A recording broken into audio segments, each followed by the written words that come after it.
The house was quiet in that particular way it only gets before dawn. Not peaceful, just paused.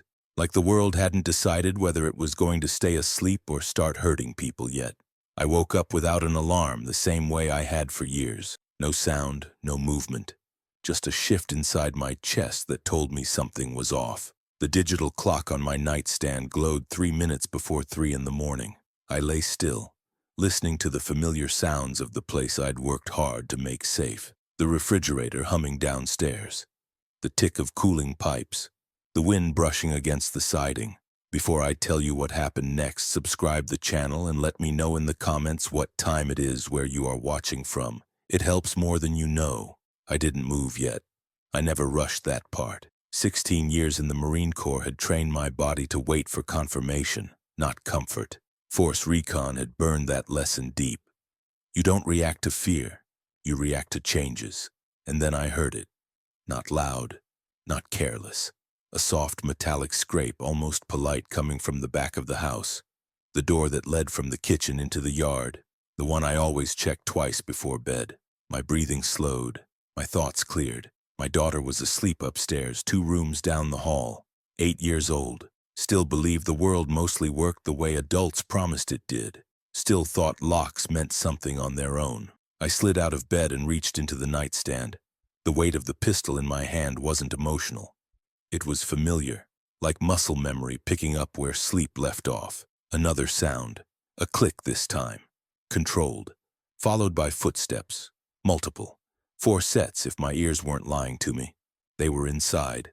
I positioned myself just inside the bedroom doorway, using the frame as cover, listening as the intruders spread out. They weren't professional. I could hear it in the way they moved. Too much confidence. Too little discipline. One of them whispered something I couldn't make out. Another shushed him. Amateurs trying to sound serious. I didn't think about who had sent them yet. That came later. In the moment, there was only distance, angles, and timing. 2 of them headed toward the stairs. That was the problem. I moved.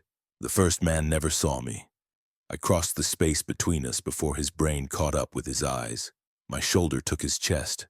My elbow found his throat. He went down hard, air gone, hands useless. The second swung something heavy. A bat, maybe. I ducked inside the arc, felt it whistle past my ear, and drove my palm into his face. Bone gave way. He screamed and stumbled back into the wall. The gunshot came from behind me. Too fast, too wild. I dropped low and rolled as drywall exploded where my head had been a second earlier. Training took over completely then. No anger, no hesitation, just sequence. The third man went down first. The fourth tried to run. By the time it was over, the house was silent again. Not the calm kind. The kind that comes after violence decides it's finished. I checked the clock on the microwave as I secured the last body and kicked the weapon away. 3 minutes past 3. My daughter's door opened upstairs. "Dad?" Her voice cracked. "What was that noise?" I moved to the bottom of the stairs instantly, blocking her view before she could see anything she'd never forget. "Hey," I said, keeping my voice low and steady. "Go back to your room. Lock the door like we practiced." Her eyes were wide, shaking, but she nodded. "Are we safe?" "Yes," I said, and this time it wasn't a lie. "I promise." I waited until I heard the lock click before I let myself breathe again. I called the police. I gave them the facts. I didn't embellish. I didn't apologize. Then I made one more call.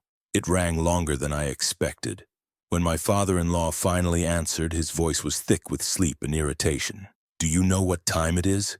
he snapped. "Yes," I said calmly. "And you're going to remember this one." Silence. "Your men failed," I continued. "All of them." The line went dead. I stood there in my ruined living room, surrounded by shattered furniture and the consequences of someone else's decision, and felt something settle into place inside me. This wasn't random, this wasn't a mistake, and whoever had decided my daughter was leverage had just reminded me why I'd never truly stopped being who I was. Outside, the sky was already starting to lighten, and I knew this was only the beginning.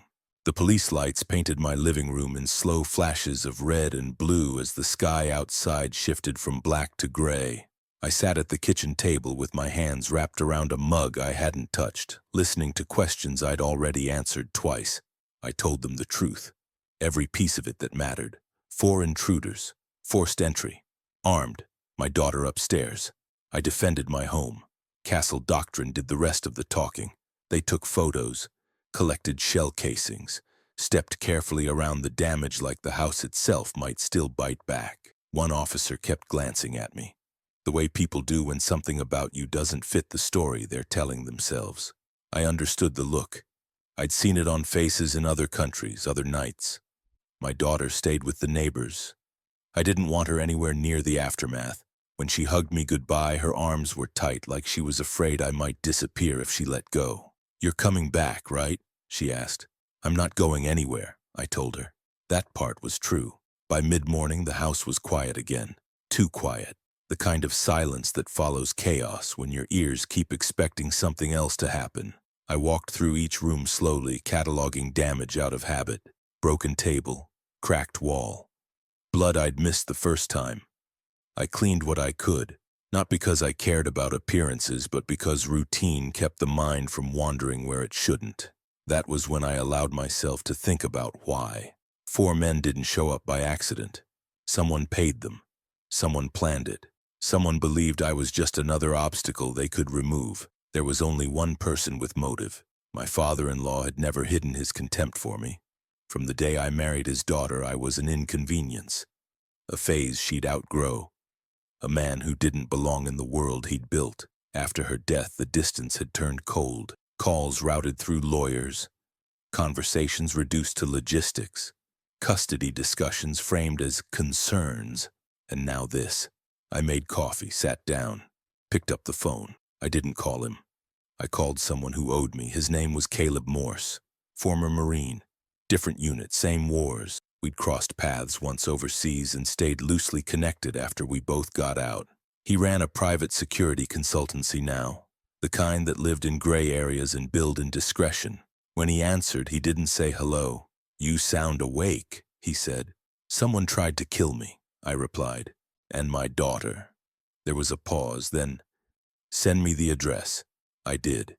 He arrived an hour later, eyes sharp, movements economical. He walked the house without speaking, taking it in the way professionals do. No emotion, just data. 4 men, he said finally. Sloppy. Paid help. That's what I thought. You piss anyone off lately? My wife's father. Caleb nodded once. I'll start digging. That afternoon, my daughter came home. She didn't cry. She didn't scream. She sat beside me on the couch and leaned her head against my arm like she used to when she was smaller. Are they gone? She asked. Yes. For good? I hesitated, then chose honesty. The ones who came here are. She nodded, absorbing it in her own quiet way. I made her dinner, helped with homework, read her a story she'd already memorized because routine mattered more than words. When she fell asleep, I sat on the edge of her bed longer than necessary, listening to her breathe. I'd protected her. That wasn't the end of my responsibility, it was the beginning. Caleb called just after sunset. You were right, he said. Your father-in-law hired a middleman, Cash. No direct trail yet, but it's there if you know how to look. Why now? I asked. That's the question. I stared at the darkened window. He wants something, or he wants to make sure you don't. After we hung up, I went to the garage and pulled down a box I hadn't opened since my wife's funeral. Her things, papers she'd kept separate, files I hadn't had the strength to touch. At the bottom was her laptop. I powered it on, tried the usual passwords. Nothing. Then on instinct, I typed the nickname she used to call me when she wanted to soften a fight. The screen unlocked. What I found there changed everything. Documents, notes, emails saved in folders labeled by dates, not names. Financial records, property transfers, shell companies, patterns that didn't belong in legitimate business. She'd been investigating her own father, and she'd been doing it quietly. My chest tightened as the realization settled in. This wasn't about control or custody. This was about exposure. My wife hadn't died in an accident, and the men who came into my house weren't sent to scare me. They were sent to erase the last loose end. I closed the laptop and sat back, the weight of it pressing down on me. The night outside was calm, too calm, and somewhere out there a powerful man believed he was still in control. He wasn't. Not anymore. I didn't sleep that night. I sat at the kitchen table with my wife's laptop open, scrolling through files that should never have existed. Transaction logs, property deeds routed through holding companies, email threads written in careful language that assumed no one would ever read them with the right kind of experience. She had known, not suspected, not guessed. She had known. The realization landed heavier than the break-in itself. I replayed our last months together in my head, searching for signs I'd missed. The late nights, the way she closed the laptop whenever I entered the room, the quiet tension she carried like a second heartbeat. She hadn't been protecting herself. She'd been protecting our daughter. And me. By dawn, I understood the shape of the problem. My father-in-law wasn't just a powerful man with money and influence.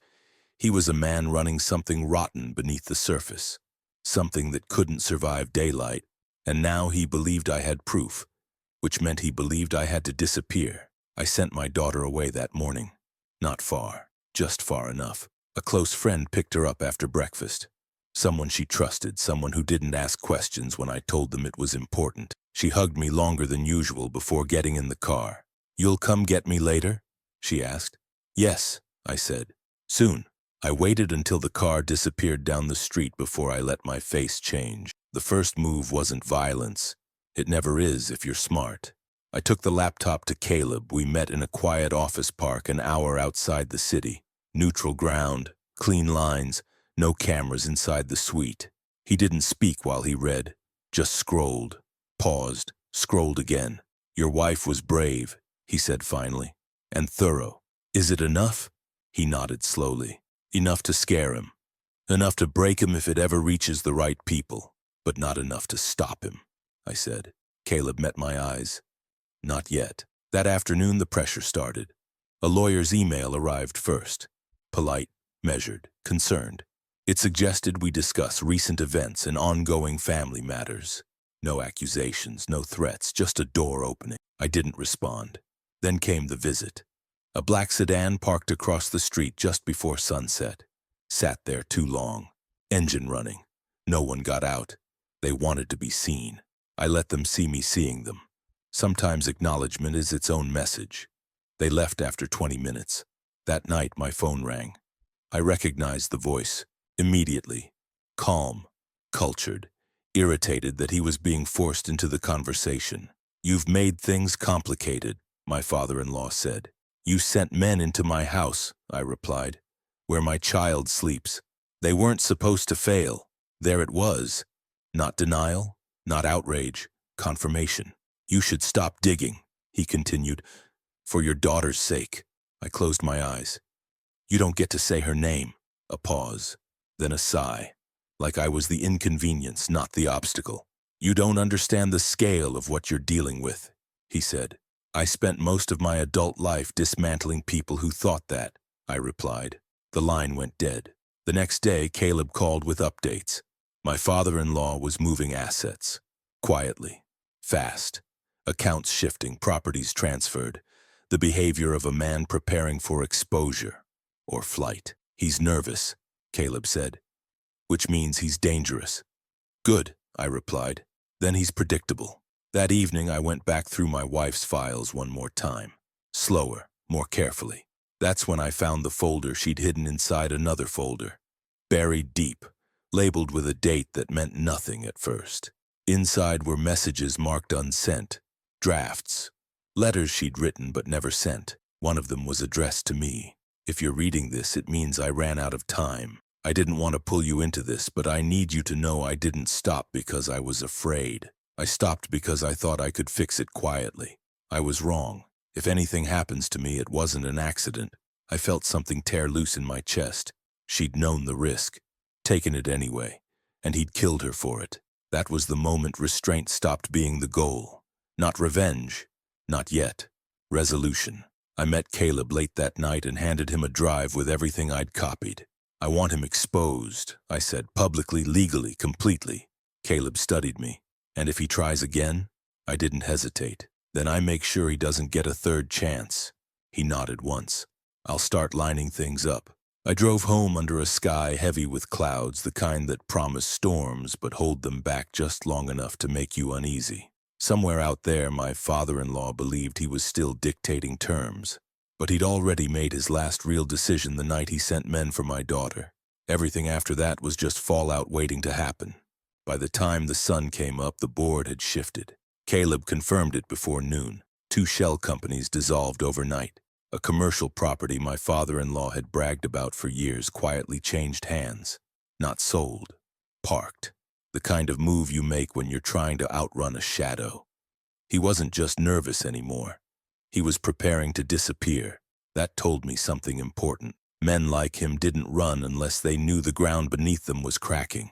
He believed the evidence my wife had gathered could end him if it ever reached daylight, which meant my next move couldn't be rushed.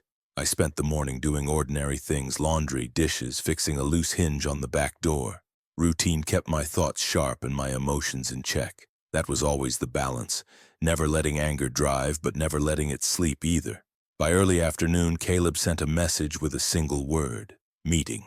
We chose a place that didn't attract attention. A roadside diner halfway between nowhere and forgotten. The kind of place where people mind their own business because they've got enough problems already. Caleb slid into the booth across from me and set his phone face down on the table. "He's reaching out," he said. "Not directly, through intermediaries. Lawyers, fixers, people who don't leave paper." I nodded. "That means he wants to negotiate." Caleb studied my face. "You ready for that?" "I'm ready to listen," I said. "Not to agree." The call came that evening. Unknown number. No hesitation. "You've made your point," my father-in-law said. His voice was controlled but thinner now. Strained. "You tried to kill my child," I replied. "That's not a point, that's a line." "I'm offering a resolution," he said. "We can put this behind us." I laughed once quietly. "You don't get to decide what's behind us." Another pause. Longer this time. "What do you want?" he asked. I didn't answer immediately. I let the silence do the work. "I want the truth," I said finally. "Everything. About what you were doing. About why my wife died. You're making assumptions." "I'm reading your fear," I replied, "and it's very loud." The call ended without agreement, which told me everything I needed to know. That night I moved my daughter again. Just for a little while longer. She didn't argue this time. She was perceptive. She could feel the tension in the air even when adults tried to hide it. "Is someone still mad at us?" she asked softly as she packed her backpack. "No," I said. "Someone is scared." She thought about that. "Good." I smiled despite myself. The next phase wasn't mine alone. Caleb looped in people I'd never meet. Accountants who spoke in percentages and timelines. Investigators who worked quietly and documented everything. The kind of professionals who dismantled empires one ledger at a time. Within 48 hours, the picture sharpened. My wife had uncovered a laundering operation buried inside legitimate development projects. Inflated renovation costs. Kickbacks disguised as consulting fees. Shell entities that funneled money offshore and back again. And there it was. A transaction dated days before her death. Large. Panicked. A final attempt to move money before exposure. She'd been getting close. Too close. I didn't tell my father-in-law what I knew. I let him wonder. Pressure works best when it's invisible. Instead, I made one quiet visit. To a man who had once been his closest business partner. Not a friend, just someone who understood risk. We sat across from each other in a private office with frosted windows and expensive silence. "He's burning everything," the man said, "taking us all down if he panics." "He should have thought of that earlier," I replied. The man leaned back. "What do you want?" "Distance," I said. "And honesty." He gave me both. By the time I left, my father-in-law's circle was shrinking fast. Allies becoming liabilities. Silence replacing loyalty. That night the house felt different, not threatened, expectant. I stood in the living room where it had all started and looked at the repaired walls, the cleaned floors. The space remembered, even if it looked whole again. My phone buzzed once. A message from Caleb. He's booked a flight, private, early morning. I closed my eyes. Running confirmed guilt better than any confession. I replied with 2 words: "I know." Somewhere in the city, a powerful man believed he could escape consequences the same way he always had. By moving faster than the truth, he was wrong. And by morning, he was going to learn just how wrong.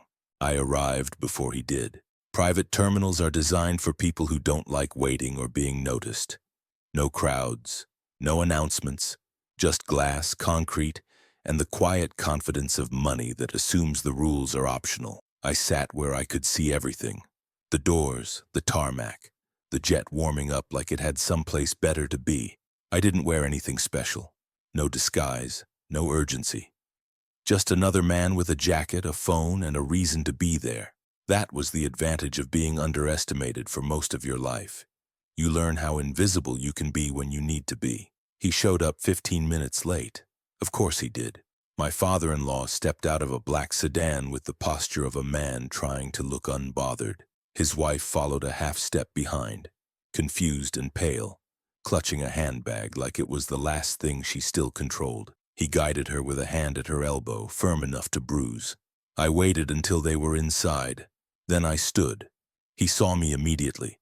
Shock flickered across his face before he smothered it under anger. He hadn't expected me here. He'd expected fear, or delay, or lawyers. He got me instead. "What are you doing here?" he demanded, loud enough for nearby ears to start paying attention. "I came to see you off," I said calmly. We never finished our conversation. His wife looked between us, searching for context she didn't have. "What is he talking about?" My father-in-law tightened his jaw. "He's unstable. After everything that's happened." "You sent men into my house," I interrupted, "where your granddaughter sleeps." That got attention. People slowed. A security guard shifted his stance. "You don't know what you're accusing me of," he snapped. "I know exactly what I'm accusing you of," I said. "And so do the people walking through those doors right now." On cue, movement behind him. Two men in plain clothes, badges visible now. Calm, professional. My father-in-law turned just enough to see them and understood immediately. This wasn't negotiation, it was collection. They took him quietly. No shouting, no struggle, just the soft clink of metal and the sudden collapse of certainty. His wife cried out then, a sound raw and broken, and that was the only moment I felt anything close to satisfaction. Not joy, closure. As they led him away, he looked back at me. Rage, disbelief, something else underneath. Fear. "You think this is over?" he spat. "For you," I said. "It is." The rest moved quickly. Statements, paperwork. Questions I answered once clearly. I handed over what needed to be handed over and nothing more. Caleb handled the rest, standing just outside the circle, watching angles I didn't have to anymore. By the time the sun dipped low, it was done. The machine had taken over. That night I brought my daughter home. She ran into my arms like she'd been holding her breath for days. I didn't tell her details. She didn't ask for them. She just needed to know she was safe, and she was. We ate dinner on the floor because the table was still being replaced. She laughed when the dog stole a piece of chicken. Normal things. Sacred things. Later, after she fell asleep, I stood in the hallway and listened to the quiet. Not the uneasy kind. The earned kind. My phone buzzed once before I turned it off. A message from Caleb. They're going to throw everything at him. It's going to stick. I leaned against the wall and let my eyes close. Justice doesn't always look the way people imagine. Sometimes it's slow. Sometimes it's imperfect. Sometimes it comes with compromises you don't like. But it had come, and tomorrow the world would start learning what my wife had died trying to expose. Which meant the story wasn't finished yet. Not completely, but the ending was finally in sight. The trial took longer than I expected. Justice moves at its own pace, indifferent to grief and urgency. Months passed while lawyers argued and accountants testified and investigators laid out years of hidden transactions in language so dry it almost disguised how much damage they'd done. I sat in the courtroom every day, not because I needed to be there for the outcome. I already knew how this would end, but because I wanted him to see me, to understand that I wasn't going anywhere, that the man he'd tried to erase was now the one watching the walls close in. My father-in-law looked smaller behind the defense table, older. The confidence that once wrapped around him like armor had worn thin. His eyes avoided mine except when the evidence became impossible to ignore. Then he'd glance up, searching my face for something he could still use. There was nothing left. They proved the laundering first. Property deals structured to drain communities dry and refill offshore accounts. Then came the obstruction, witness intimidation, payoffs disguised as consulting fees. The pattern was clear, ugly, and undeniable. Finally, they addressed my wife. The emails, the drafts she never sent, the timeline that showed exactly when she'd uncovered the truth, and how quickly her death followed. The expert testimony confirmed what I'd known the moment I opened her laptop. It hadn't been an accident. When the verdict came back guilty on every count, the courtroom stayed silent. No gasps, no celebration, just the dull finality of consequences arriving late but intact. He didn't look at me when the sentence was read. Life, no parole. That was enough. After it was over, I took my daughter out of the city. We moved north somewhere quieter. Trees instead of traffic, space instead of walls. A place where nights were dark for honest reasons and mornings came without fear. She adjusted faster than I did. Children always do. She made friends, joined a soccer team, started sleeping through the night again. Sometimes she still asked about her mother. I never avoided those questions. We talked about her openly, about her courage, about how much she loved us. I wanted my daughter to grow up knowing the truth. Not the violence, but the reason, that her mother had tried to do the right thing, even when it was dangerous. That mattered. I went back to work eventually. Consulting, teaching, helping people design security they'd never think about unless it failed. I stayed away from anything that felt like the past pulling too hard. The skills didn't disappear, they just rested. Sometimes late at night I still wake up before dawn, still listen to the house settle, still check doors out of habit. But the edge is gone, replaced by something steadier. Peace doesn't arrive all at once. It builds slowly through ordinary days and quiet dinners and laughter echoing down hallways that once held only tension. One evening my daughter sat beside me on the porch, watching fireflies drift across the yard. "Are we safe now?" she asked. "Yes," I said without hesitation. She smiled and leaned into my side. That was the moment I knew it was truly over. Not because he was gone, but because we were free. And if you've been listening this far, subscribe to the channel and let me know in the comments what time it is where you're watching from. It helps more than you know.